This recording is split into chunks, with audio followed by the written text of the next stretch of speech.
ஓடாதே நெல், இதையின் அறைகூவலே இதுதான். போர் செய் என்கிறான் கண்ணன் அர்ஜுனனை பார்த்து. இங்கு சில கேள்விகள் நம்மில் எழுகின்றன. போர் என்றால் என்ன? அதை செய்துதான் ஆக வேண்டுமா? எதற்காக செய்ய வேண்டும்? அதை செய்யாவிட்டால் என்ன ஆகும்? போர் என்ற சொல் நிறைந்த பொருள் உடையது. வெறுமனே ஆயுதங்களை வைத்து போர் செய்வது மட்டும் போர் அல்ல. மகா யோகியான அரவிந்தர் தனது யோக சக்தியை அசுர சக்திகளுக்கு எதிராக அனுப்பி போராடவில்லையா? எதிரிகள் என்று நாம் கருதும் சிலர் அல்லது பலருக்கு எதிராக தொடுப்பது மட்டுமே போர் அல்ல. கண்ணுக்கு கண்ணாக நேரடியாக தெரியும் நபர்கள் விஷயத்தில் செய்வது மட்டும் போர் ஆகிவிடாது. கண்ணுக்கு தெரியாமல் மறைந்திருக்கும் நமது எதிரிகள் ஏராளம். பாக்டீரியாக்கள் என்ற நுண்ணுயிரிலிருந்து தீய எண்ணங்கள் என்ற மாயாவி ராட்சசர்கள் வரை எண்ணிருந்த வடிவமும் செயல்திறனும் வேகமும் கொண்டு நம்மை அழிப்பன. பல வகைப்பட்ட போர்கள் உள்ளன. அன்றும் சரி என்றும் சரி அவை இருந்து கொண்டே வந்துள்ளன. பருப்பொருளாகிய காட்சியாகிய நாம் காணும் போர்கள், மனதளவில் இதயத்தில் நடைபெறும் போர்கள். மகாபாரதமே தீமைக்கும் நன்மைக்கும் இடையே நடைபெற்ற மனப்போராட்டம்தான் உண்மையில் நடந்ததல்ல என்ற கருத்தும் உள்ளது. காந்திஜியின் கருத்து இது. மாறுபட்ட தத்துவ கண்ணோட்டங்கள் ஒன்றுக்கொன்று எதிர்த்து செய்யும் கருத்து போர்கள். இப்பேற்பட்ட தத்துவ போர்கள் தான் வாசியக்காரர்கள் ஆச்சாரியர்களின் சித்தாந்த படைப்புகள். நம்மை அறியாமல் நமது உள்ளத்தில் பூர்வ ஜென்ம வாசனைகளால் அவ்வப்போது பொங்கி எழுந்து நம்மை அல்லல் படுத்தும் தீய எண்ணங்களை ஓட துரத்தி அடிக்க வேண்டும் என்று நாம் சங்கல்பம் செய்து கொண்டு போராடும் போது எழும் உணர்ச்சி கொந்தளிப்புகள். நன்மை செய்ய வேண்டும், மனித குலத்திற்கு தொண்டாற்றிட வேண்டும் என்ற எண்ணம் இருந்தும் சூழ்நிலைகளின் தாக்குதல்களால் அது முறியடிக்கப்படும் நிலையில் நமது சக்தி அனைத்தையும் திரட்டி ஒருமுகப்படுத்தி சூழ்நிலைகளை எதிர்த்து நாம் செய்யும் போர் அக்கிரமங்களை நம் கண் முன்னால் பயமின்றி அரங்கேற்றும் போது நாம் நமது எல்லாவற்றையும் ஒரு நொடியில் இழக்க தயாராகி அவற்றுக்கு எதிராக தொடுக்கும் போர் கர்மத்தை நிலைநாட்டுவதற்காகவே நடத்தப்படும் போர். இப்படி பல வகைப்பட்ட போர்கள் அன்றும் இருந்தன, இன்றும் இருக்கின்றன. இனி போரின் அடுத்த கட்டத்திற்கு வருவோம். போரை செய்துதான் ஆக வேண்டுமா? ஆம், நாமெல்லாம் நடிகர்களே. உலகமே ஒரு நாடக மேடை என்றார் ஷேக்ஸ்பியர் மகாகவி. அதை சற்று மாற்றி உண்மை நிலவரங்களுக்கு வந்தால் காட்சி தெளிவாகும். இந்த உலகில் பிறக்கும் ஒவ்வொரு ஜீவனும் போராடியே ஆக வேண்டும். ஏனெனில் உலகம் என்பது ஒரு யுத்த களம், போர்க்களம். இங்கு ஓயாமல் ஒளியாமல் போராட்டம் நடந்து கொண்டே இருக்கிறது. ஒவ்வொரு நொடியும் போராட்டமே. தூங்கும் போதாவது போராட்டம் இல்லாமல் இருக்கிறதா என்றால் அதுதான் இல்லை. நாம் தூங்குகிறோம், ஆனால் நமக்கு கட்டுப்படாத மனம் எங்கெங்கே சுற்றி அலைகின்றதே. கனவுகள் காணுகிறது. கெட்ட கனவுகள் கண்டு உயிரிடுகிறோமே. நல்ல இனிமையான கனவுகளில் மகிழ்கிறோமே. அனிச்சை செயல்களால் நமது உடல் அவ்வப்போது துவள்கிறதே. நாம் போரினை செய்யாமல் சுத்த சுயம் அகிம்சாவாதிகளாக எப்போதும் இருக்கிறோம் என்று யாராலும் கூற இயலாது. வாழ்வே ஓயாத ஜீவ மரண போராட்டம் தானே. இதைத்தானே இன்றைய விஞ்ஞானமும் சொல்கிறது. பரிணாம கொள்கையின் டாக்டரின் ஆஃப் எவால்வேஷன் தந்தையான டார்வின் துறையும் இதைத்தானே சொல்கிறார். தகுதி உள்ளது தப்பி பிழைத்தல், சர்வைவல் ஆஃப் த ஃபிட்டஸ்ட் என்பதுதான் இயற்கையின் நியதி என்றளவா அவர் கூறுகிறார். நாம் எப்போதும் மூச்சு விட்டு கொண்டு இருக்கிறோம். எத்தனையோ நுண்ணுயிர்கள் காற்றில் கலந்தபடி நமக்குள் செல்கின்றன. அவற்றுள் தீங்கு பயப்பன என்று உள்ள நுண்ணுயிர்களால் நமது உடலுக்கு ஆபத்து நேர்ந்தால் நமது உடலில் உள்ள எதிர்ப்பு சக்தியை வெள்ளை அணுக்களை அவற்றை போரிட்டு அழித்து விடுகின்றன. எனவே நமது உடலில் ஒரு குருட்சேத்திரம், நமது மன வாழ்வே ஒரு குருட்சேத்திரம், இந்த உலகே ஒரு குருட்சேத்திரம். இதில் எதிரெதிர் அணிகளில் நின்று போராடும் அம்சங்கள் யாவும் குருட்சேத்திர போரே. எனவேதான் கண்ணன் சொல்கிறான் அர்ஜுனனை பார்த்து, அர்ஜுனா, போர் செய், தப்பி ஓடாதே. இப்போது அடுத்த கேள்விக்கு வருவோம். எதற்காக போர் செய்ய வேண்டும்? நாம் விரும்பியோ விரும்பாவிட்டாலோ வாழ்க்கை போரின், பிரபஞ்ச போரின் ஒரு களம் ஆகிவிட்டோம். இதிலிருந்து எவரும் தப்பிக்கவே முடியாது. மனிதனாக பிறந்துவிட்ட எல்லோருக்கும் வாழ்வில் சில சில கடமைகள் உள்ளன. அவற்றை செய்தே ஆக வேண்டும். அவை சொந்த கடமைகள் மட்டுமல்ல, சமுதாய கடமைகளும் கூட இந்த காலத்தில் வரையறுக்கப்பட்டிருந்தன. இந்த கடமைகளிலிருந்து எவரும் வெளியேறிவிட முடியாது. மனிதர்கள் என்ன இயற்கை கூட தனது கடமையிலிருந்து அணு அளவு கூட விலக இயலாது. கடல் கொந்தளிக்கிறது, சூரியன் தகிக்கிறது, சந்திரன் குளுமை பொழிகின்றது, மழைக்காலம் மழையை கொட்டும், வெயில் காலம் வெயிலை சுட்டரிக்கும், குளிர்காலம் எலும்புகளை வாட்டி ஊடுருவும், காற்றடி காலம் அம்மியை தூக்கும். இதில் எப்போதாவது மாற்றம் இருக்கிறதா? இல்லை. எல்லாம் அதன் கடமையை ஒழுங்காக செய்கின்றன. இவை எல்லாம் இயற்கையின் கட்டுத்திட்டங்கள்.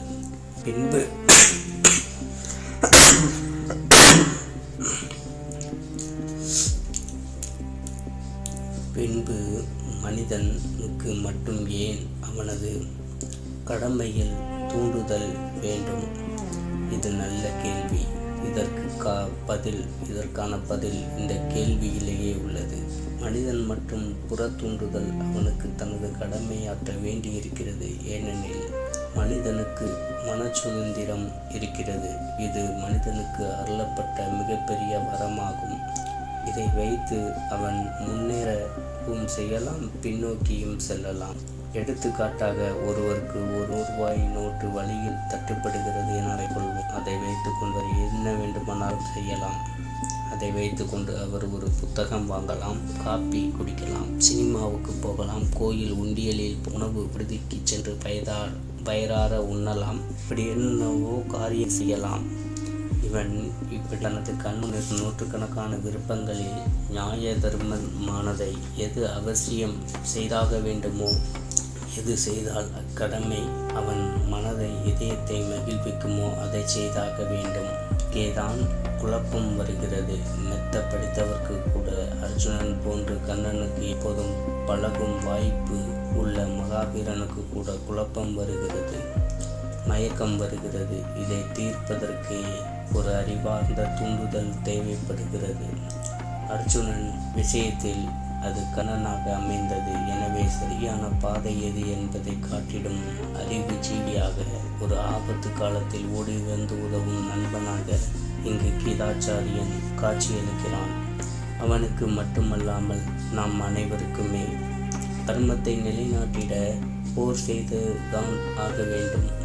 அதாவது, எங்கு அஞ்ஞானம், இருள் இருக்கிறதோ அதை விரட்டி அடிக்கத்தான் வேண்டும்.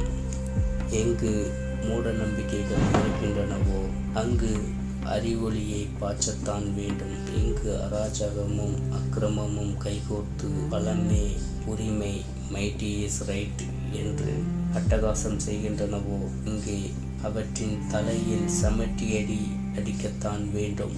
இதில் வன்முறையை பயன்படுத்தவே வேண்டும். கோழைத்தனத்தை காட்டிலும் வன்முறை சிறந்தது.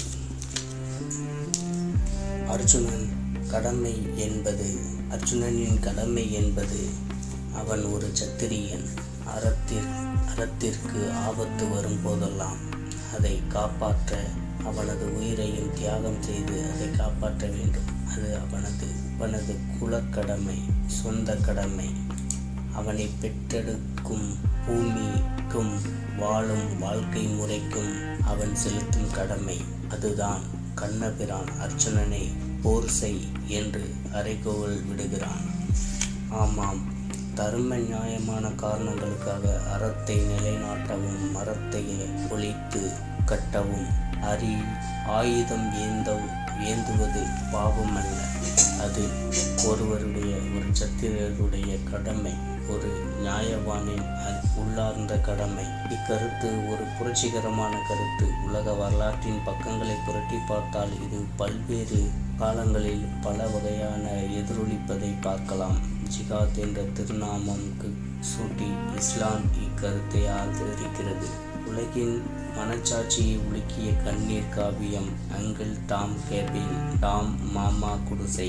நீக்ரோக்கள் அடிமைகளாக அமெரிக்காவில் பட்ட சித்திரவதைகளை விளக்கும் இந்த நாவலை படித்த பிறகுதானே அமெரிக்க அதிபர் ஆப்ரகாம் லிங்கன் அடிமை முறையை ஒழித்து கட்ட தென் அமெரிக்க மாநிலங்களோடு போரில் இறங்கினார். ஏன் பலப்பிரயோகம் செய்து தான் அறத்தை நிலைநாட்ட வேண்டுமா? அறம்தான் சர்வ வல்லமை படைத்ததாயிற்றே, அது தன்னைத்தானே காப்பாற்றி கொள்ள முடியாதா என்றால் அறம் எனப்படுவது ஒரு சக்தி, மின் சக்தியைப் போல சர்வ வல்லமை படைத்ததுதான். ஆக்கவும் முடியும், அழிக்கவும் முடியும் என்றாலும் அப்பேற்பட்ட சக்தியும் ஏதோ ஒரு இடைநிலையில் மூலமாக செயல்பட வேண்டியிருக்கிறது. ஆத்திகர்கள் இதை தெய்வம் என்று சொல்கிறார்கள். அதனால்தான் இன்னென்ன ஜீவனுக்கு இன்னென்ன வயதில் இன்னென்ன வாய்ப்புகளை சந்தர்ப்பங்களை தர வேண்டும், அதனால் அவன் குறிப்பிட்ட அனுபவங்களை பெற்றாக வேண்டும் என்று தீர்மானிக்கிறது. எனவே போர்க்களத்தில் அர்ஜுனன் கொண்ட மயக்கமும் தயக்கமும் ஏதோ தற்செயலாக வந்தது அல்ல. பன்னெடும் காலமாகவே எதிரெதிர் அணியில் நிற்கப் போவது யார் என்பது அர்ஜுனனுக்கும் மற்றவர்களுக்கும் நன்றாகவே தெரியும். பின்பும் திடீரென்று எப்படி ஏற்பட்டது இது? அதுவும் அர்ஜுனன் போன்ற மாவீரனுக்கு. அர்ஜுனன் எனப்படுபவன் இங்கு தனிப்பட்ட மனிதன் அல்ல, அது மனிதத்துவம். அதுதான் இங்கு சரியான பாதை தெரியாது குழப்பத்தின் பார்ப்பட்டு தடுமாறுகிறது. அர்ஜுனன் நிற்பது ஒரு தனி மனிதனின் என்றன்றி மனித குலம் முழுவதும் அப்படி ஒரு உரு கொண்டு நிற்கிறது என்று கற்பனை செய்து பாருங்கள், உண்மை விளங்கும். அர்ஜுனன் மனித சமுதாயத்தின் பிரதிநிதி, அவ்வளவே.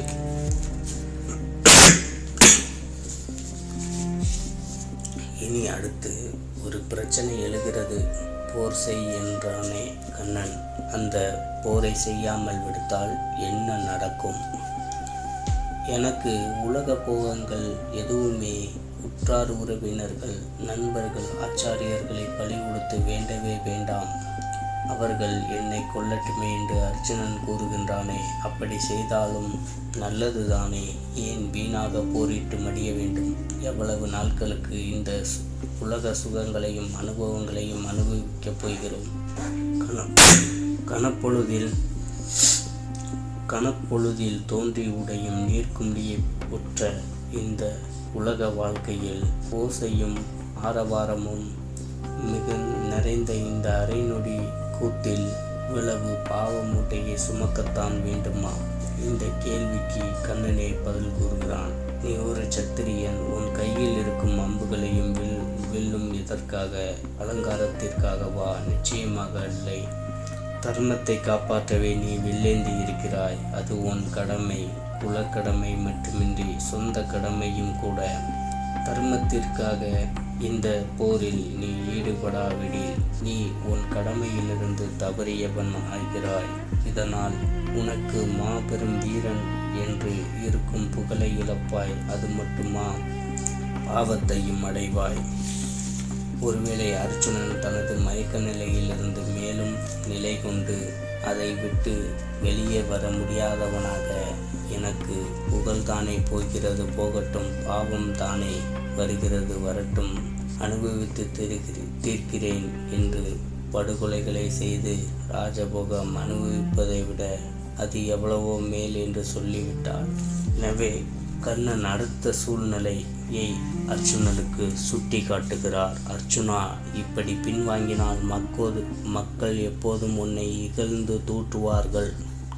போருக்கு பயந்து பின்வாங்கி விட்டான் அர்ஜுனன் என்பார்களே தவிர உன் நல்லெண்ணத்தை புரிந்து கொள்ள மாட்டார்கள். பெருமகனாக உனக்கு கீர்த்தி உடைய ஒருவனுக்கு அவமானம் என்பது மரணத்தை விட இழிவானதல்லவா? மானம் இழந்த பின் வாழ்ந்தன்ன பயன். எத்தனையோ போர்க்களத்தில் வெற்றி வகை சூடிய மாவீரன். ஆனானப்பட்ட ஈஸ்வரனுடனே பாஸ்பகாஸ்திரத்தை பெறுவதற்கு முன்பு கடுமையாக போரிட்ட மாவீரன். ஆனானப்பட்ட கண்ணனுடனே ஒரு சமயத்தில் யுத்தத்தில் இறங்க வேண்டிய கட்டாயம் ஏற்பட்ட போது கொடுத்த வாக்கை நிறைவேற்ற வேண்டும் என்ற கட்டாயத்திற்காக தனது உயிரின் உயிரான கண்ணனுடைய போரிட்ட மாவீரன் அர்ஜுனன் இன்று போர் அணிவகுப்பை கண்டவுடன் மிரண்டு பின்வாங்கிவிட்டான் என்று எதிர்காலமும் எதிரிகளும் கைகூட்டி நகைப்பார்களே, அது உவப்பாக இருக்கிறதா உனக்கு என்று கேட்கிறான் கண்ணன். சரி, போரில் ஈடுபட தயார்.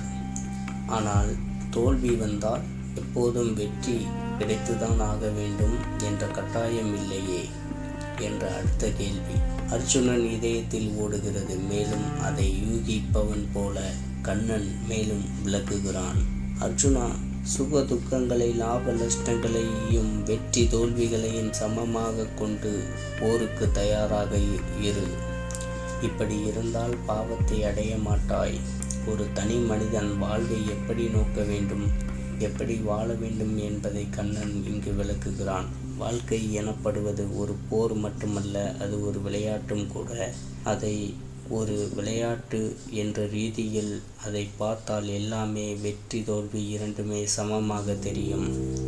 லாஃப் அண்ட் பி மெரி, சிரி மகிழ்வுடன் இரு என்ற ஆங்கில இலக்கியத்தில் அழகான கவிதை ஒன்று உண்டு. அதிலே life is a game, play it.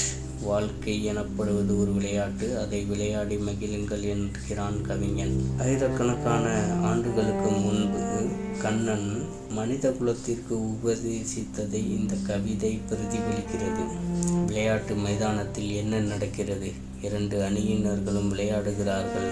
ஒரு அணி வெல்வது, மற்றொரு அணி தோற்கிறது. உடனே வென்ற அணியுடன் தோற்ற அணியினரும் ஒருவரை பார்த்து முறைக்கிறார்களா அல்லது சுடுமொழி கூறி ஏசுகிறார்களா? இரண்டும் இல்லை. முகம் மலர்ந்து ஒருவர் கையை இன்னொருவர் இறுக பற்றி கை குலுக்கி கொள்கிறார்கள். வாழ்க்கையை நாம் இப்படித்தான் வாழ வேண்டும். தத்துவ ரீதியில் இப்படி சொல்வது பலருக்கு முணுமுணுப்பை தோற்றுவிக்கலாம். இது எப்படி சாத்தியம் என்ற கேள்வியும் எழலாம். ஆனால் வாழ்க்கையை ஒரு விளையாட்டு என்ற ரீதியில் பொருத்தி பாருங்கள். அப்போதுதான் உண்மை விளங்கும். வருவது வரட்டும், எல்லாம் ஈஸ்வர பிரசாதமே என்கிறார்கள் மகான்கள். அம்மாள் இந்த கண்ணோட்டத்தை நம்மிடத்தில் பயிற்றுவித்து கொள்ள முடியாது. ஏனென்றால் நாம் சாமானியர்கள். அதற்கு பதிலாக ஸ்போர்ட்ஸ்மேன் ஸ்பிரிட், விளையாட்டு வீரர் உணர்வு என்பதை தோற்றுவித்து கொள்ளலாமே. வாழ்க்கையின் அறைகூவலிலிருந்து விலகி ஓடுவது பாவம் எனப்படுவது. வென்றால் சிம்மாசனம், தோற்றால் தூக்கு மேடை, இரண்டுமே சமமே.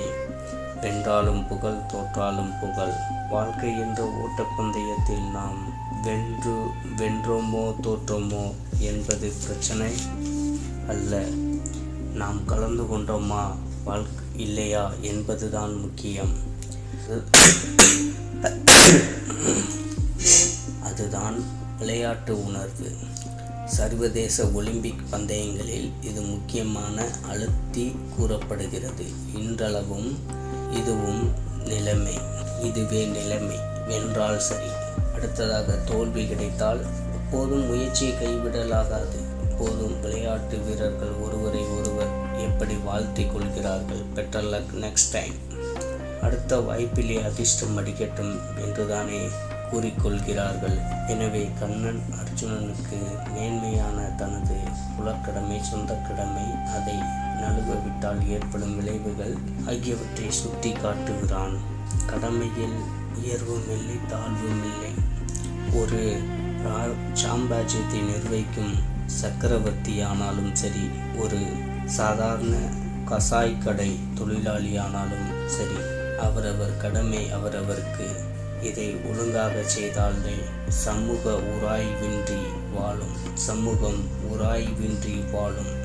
சமூகம் மோதல்களின்றி வாழும். கடவுளை அடைய நேர்பாட்டை, நேர்வழி, இதுதான் ராஜபாதை என்று எதுவும் இல்லை. கடமை மூலம் கடவுளை அடைதல் என்ற புதிய கோட்பாட்டை கண்ணன் எடுத்துரைத்திருப்பதே இது என் புதிய அறைகூவல்.